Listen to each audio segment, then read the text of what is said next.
Hi guys, welcome to our channel mister Sisindri. Bigg Boss Telugu season 8 ప్రారంభమయ్యి అప్పుడే 3 రోజులు గడిచిపోయాయి. అయితే మరో 2 రోజుల్లో వీకెండ్ రాబోతుంది.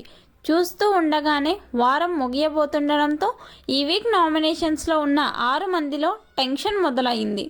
ముఖ్యంగా మణికంఠ మాత్రం ఎలిమినేషన్ భయంతో వణికిపోతున్నాడు. ఈ వీక్ ప్రారంభంలో అనిల్ రావిపూడి చేసిన ప్రాంక్ ఎలిమినేషన్పై మణికంఠ హౌస్లో రచ్చ చేసిన సంగతి తెలిసిందే.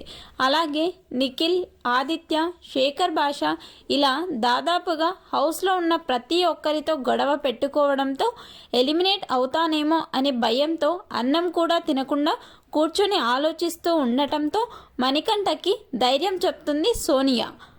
ఈ ఇంట్లో నుండి ఎవరు బయటకు వెళ్ళాలి అన్నా కూడా ఆడియన్స్ చేతుల్లో ఉంటుంది. నువ్వు నీ ఆటపై మాత్రమే ఫోకస్ పెట్టు మణికంఠ.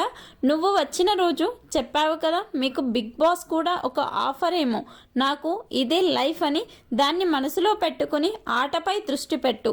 రేషన్ కోసం బిగ్ బాస్ టాస్క్ ఇచ్చే అవకాశం ఉంది. ఆ టాస్క్లో నువ్వేంటో ప్రూవ్ చేసుకో. అప్పుడు నీకే ధైర్యం వస్తుంది. నువ్వు ఎలిమినేట్ అవ్వవులే, టెన్షన్ పడకు అంటూ మణికంఠకి ధైర్యం చెప్తుంది. మొత్తంగా హౌస్లో సోనియా, మణికంఠ బాగా క్లోజ్గా సాగుతున్నారు. దీనిపై మీ అభిప్రాయాన్ని కమెంట్స్ రూపంలో తెలపండి. Please subscribe our channel mister సిసింద్రి.